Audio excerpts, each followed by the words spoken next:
سلام بینندگان عزیز، خبرهای تاجیکستان و جهان را در برنامه اخباری آزادی پیشکشی شما میکنیم. من مومین احمدی هستم. امروز 18 می است. در برنامه اینها را داریم. مقامات از کشته شدن 8 نفر و زخمی شدن 10 نفر در بدخشان خبر دادند. ساکنان عادی میگویند مردم بیگناه کشته شده است. به قول نزدیکان با آغاز جنگ در اوکراین بعضی مهاجران کاری کشورهای آسیای مرکزی ارسال پول به خانه‌هایشان را بس کردند. حالا کلینم از چند کارتوشکا خوراک پخت. اگر بعد 3 فرزندش زیادتی کند ما هم تناول میکنیم. بعد گزارش رادیو آزادی در پی فشارها نرخ گاز مایع در ناحیه اشت بلند برده شد. بیشتر از همه جا همینجا ارزانتر بود. وزارت کارهای داخلی تاجیکستان خبر داد که روزی 18 می در عملیات ضد تروریستی در ناحیه روشان بدخشان 8 نفر کشته شده است. این وزارت کشته شده ها را گروه مسلح نامیده است. به گفته مقامات در این حمله 1 افسر کشته شده است و 13 افسر دیگر زخمی گردیده است.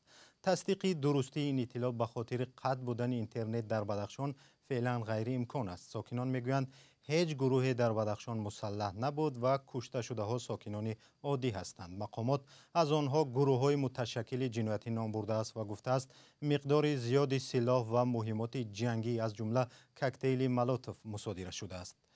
همکارم میرزانبی خالقزاد موضوع را پیگیری کرده است و با ساکنان و مقامات صحبت کرده است. میرزانبی، آخرین خبر از بدخشان چی هست؟ بله، واقعا هر لحظه خبرهای تازه به ما میرسد. خبرگزاری دولتی خاور روز 18 می به نقل از وزارت کارهای داخلی تاجیکستان نوشت که روز گذشته اعضای مسلح به هدف به قبل وزارت خللدار ساختن وضعیت سیاسی جمعیتی شهرهای دوشنبه قلمه را در حدود ناحیه روشان غیر قانونی بستند. وزارت کارهای داخلی در این حادثه به مداخله نیروهای خارجی اشاره کرده و گفته است جنایتکاران به پشتیبانی سازمان بین المللی تروریستی سلاح و لوازمات جنگی را از بیرون کشور دسترس کردند. اما در این بیانیه وزارت کارهای داخلی تاجیکستان از هیچ نیروی خارجی دقیق نام برده نشده و نیز گفته نشده است که آنها چگونه و از کجا این اسلحه را دریافت کردند و استفاده کردند. و قبل وزارت گروه متشکل جنایتی برای انجام دادن عملهای تروریستی زرخریدان خارجی را جلب کرده است، اما از هیچ گروه نام برده نشده است. در همین حال بعضی سامانه‌های خبری که حادثه بدخشان را بازتاب میدهند نوشتند در این درگیری از سلاح سنگین استفاده شده است.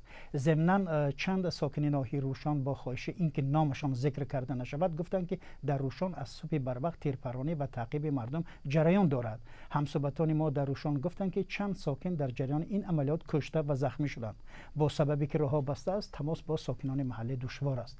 تصدیق درستی این خبر مشکل است. ساکنان به ما نام 5 کشته را نیز گفتند. داد خدا فرخ رئیس ناحیه روشان نخواست در این باره با ما صحبت کند و شرح هم نداد.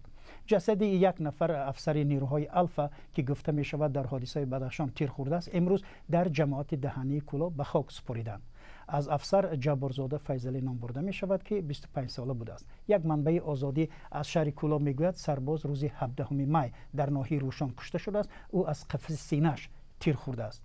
ساکنان مرکز ناحیه میگویند کارمندان امور داخله به خانه مردمان زده میدرند. از مردها و پسران تقاضا میکنند که آنها را برای پیدا نمودن نفری در جستجو قرار داشتهشان راهنمایی کنند. یک روز قبل گفته شد که ساکنان روشان به مرکز ناحیه به نشان اعتراض حرکت کردند و از جانب مقامات انتظامی پس گرفته شدند. فعلا روای مردم اطراف به مرکز ناحیه مسدود است و ساکنان روشان در صحبت به ما گفتند که تقریبا در ساعت 13 روز علاقه تلفنی بر علاوه اینترنت نیز قطع کرده شده است. میرزانبی، حادثه روشان پس از آن رخ داد که ساکنان پیش راه ماشین های نظامی را که به خاروق حرکت میکردند گرفتند. در شهر خاروق 2 روز پیش ساکنان اعتراض کرده بودند و حال وضع چگونه است آنجا؟ بله، در جریان همین اعتراض در خاروق چند نفر زخمی و 1 نفر کشته شد. ساکنان به ما گفتند که این صبح گروه در محله برخاروق شهر خاروق تلاش جمع شدن داشتند که از جانب نظامیان پراکنده شدند و حالا در خیابان‌های خاروق جمع شدن ساکنان به نظر نمی رسد. ساکنان میگویند تعداد نظامیان و پاسگاه بیشتر شده است و حرکت به مرکز شهر هم تقریبا ناممکن است. مقامات در اظهارات محمد باقرov، علیم شیرزمانov فعال مخالفین و الفت خانم محمدشاه و فعال جامعه مدنی را در ناآرام کردن وضع گمانبر دانستند. آنها این اتهام را رد میکنند.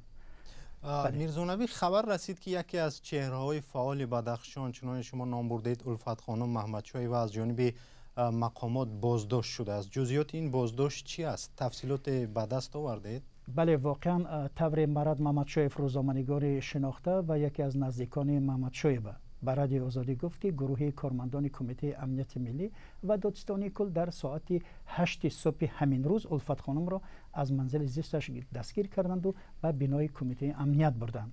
مرد محمدشاهی گفت که او را نیز به حیث خویشاوند الفت خانم دعوت نموده در حضور پیوندان منزل زیست او را بازجویی کردند. وی گفت هیچ چیزی شبه‌آور پیدا نکردم، در نسبت او تا هنوز هیچ پرونده هم باز نشده است و تا حال از او خبری نیست که در کجا است. تشکر میرزانبی برای صحبت. همکارم وضعیت بدخشان را شرح داد.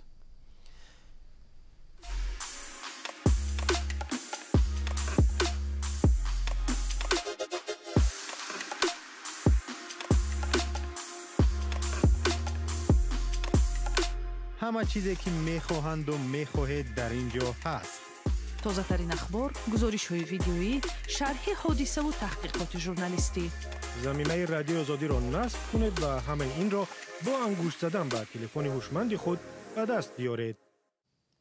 برنامه را ادامه میدیم. ینس استولتنبرگ دبیر کل ناتو گفت که با نگرانی از جنگ روسیه در اوکراین، فنلاندیا و شوئدیا عریضه عضویت در این پیمان نظامی را دادند.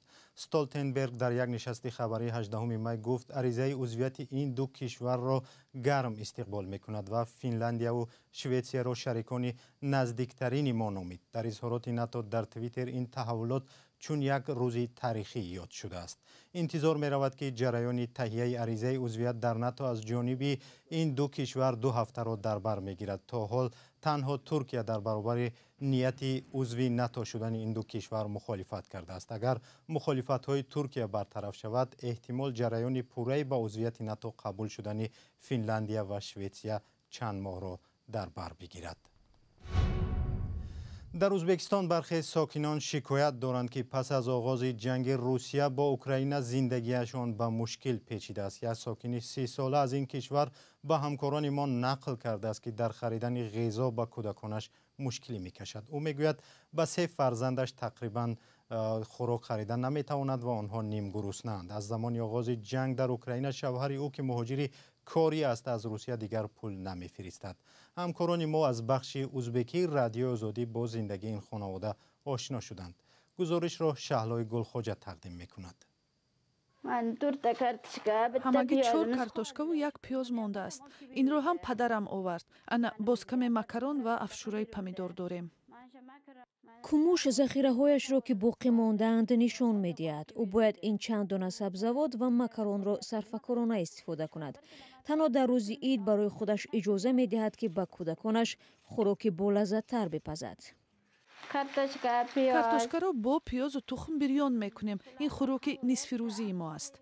کموش 3 فرزند دارد. تیر ماه سال گذشته شوهرش برای کار به روسیه رفت، اما با شروع جنگ در اوکراین به او دیگر معاش ندادند.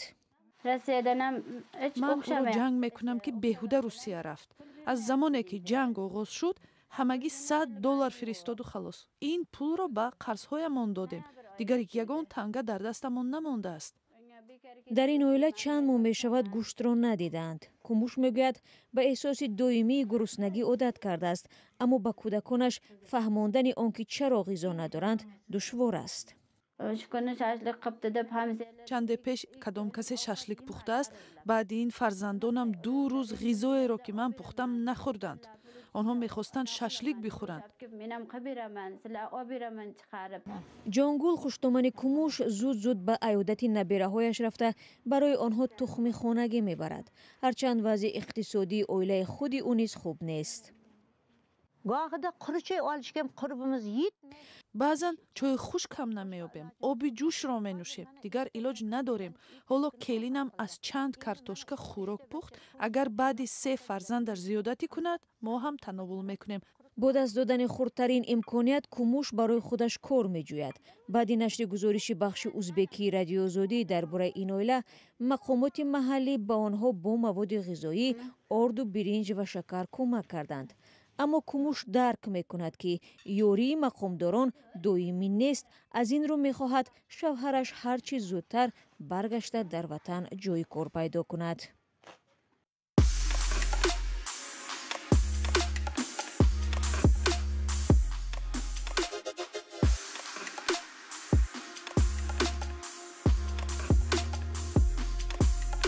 همه چیزی که میخواهند و میخواهید در اینجا هست.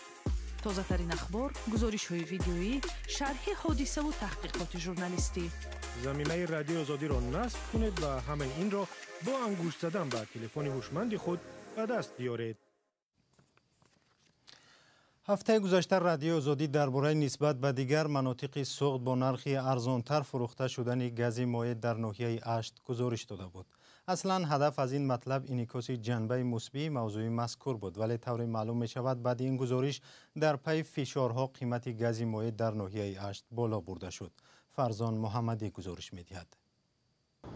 در ناحیه اشت ولایت سوخت قیمت گاز را بالا برده و آن را یکسان با نقطه‌های فروش سوزشواری دیگر منطقه‌ها معین کردند. قیمت گاز مایع حالا در اکثر تابلوهای گاز فروشی اینجا 6 سومانی نوشته شده است. این هم در حالی است که تا چند روز پیش همین نرخ از 5 تا 5 سومان و 30 درم بود. چند از کاربران رادیو آزادی هم از گران شدن این نرخ شکایت کردند. تاجران درباره تغییر یافتن نرخ نخواستند در نزد دوربین صحبت کنند، ولی به ما گفتند که نسبت به پیشتر حالا گاز را با نرخ گرانتر گرفته ایستادند. قبلا نیز آنها گفته بودند که فایده زیاد هم نمیگیرند و ضرر هم نمیبینند. ناحیه اشت با ناحیه پاپ ازبکستان همسرحد است. ایده تخمین میزنند که احتمال این نوع سوزشواری از کشور همسایه آورده می شود. مقامات شرح ندادند. این وضع در ذهن اکثر خریداران سوالهایی را خلق کرده بود که چرا در یک منطقه دوردست تاجیکستان امکان ارزانتر فروختن گاز مایع هست و در شهر و ناحیه‌های نزدیک به مرکز نمیتوانند نرخ را پایین‌تر کنند، در حالی که به گفته تاجران منبع انتقال گاز مایع یک سرچشمه دارد. بیشترین نقلیات سبکرو در تاجیکستان از گاز مایع استفاده میکنند و بالا و پایین رفتن نرخ این نوع سوزشواری به جیب اکثر مردم میان حال در کشور تاثیر دارد. یک سوم حاضر از این سکر پیش ارزان بود 5 بود حاضر 6 شد. مثلا چوه گفته یک عمر میپرسید که چوه نه یه خواهی همه هفته ما شد از یک سوم. همین کار شما چه تاثیر میکنه قیمت شدن گاز؟ هم میگردیم دارم یک سوم قیمت شد راست خودی ماشین باید میشد ارزان باشد همیشه خوب بیاد. پیشتر از همه جا همینجا ارزانتر بود. نرخ نوهای دیگری سوزشواری به مثل بنزین و دیزل در اکثر شهر و ناحیه‌های ولایت سوخت یک خیله است. تاجیکستان به دلیل نداشتن امکانات کافی کارگرد نفت تا به حال محصولات نفتی را از خارج و اصلا از روسیه و قزاقستان در شکل محصولات تیار یعنی بنزین و سلرکه میگیرد. از چند سال به این طرف مقامات میگویند کارخانه کارکرد نفت در دنقره فعال میشود، ولی افتتاح آن به سبب‌های گوناگون به درازا میکشد. با اطلاع رسمی گازپروم نفت تاجیکستان، سیگنج و آژانسی ذخیره‌های مادی در بازار نفت کشور سهم زیاد دارند. فراز شرکت متعلق به شمس‌الله صایبوف داماد رئیس جمهوری تاجیکستان یکی از وارد کننده اساسی این بازار بود. شرکت 2 سال پیش در نامه به کمیته انداز گفت که به دلیل تاب نآوردن در بازار برهم میخورد، ولی یک تحقیقات رادیو آزادی نشان داد که این شرکت هنوز هم فعال است. فرزان محمدی، رادیو آزادی، ناحیه اشت. دپارتمنت دولتی ایالات متحده آمریکا در اظهارات روز 17 می گفت که حکومت این کشور نظارت بر بناهای سفارتخانه افغانستان در واشنگتن و 2 بنای کنسولگری در ایالات آمریکایی را به دست خود گرفته است. در اظهارات گفته می شود که دپارتمنت دولتی تنها مسئول امنیت و برقرارسازی روابط دیپلماتی و هم مجهزسازی داخلی بناها و بایگانی و دارایی‌های مالی آن می باشد. از این رو وارد شدن دیگرها را به این بناها اجازه نمی دهد. برنامه ما اینجا به پایان رسید. خبرهای تازه و بیشتر را از سامانه ما و شبکه‌های اجتماعی فیسبوک، تلگرام و اینستاگرام رادیو آزادی پیدا کنید. خدا نگهدار.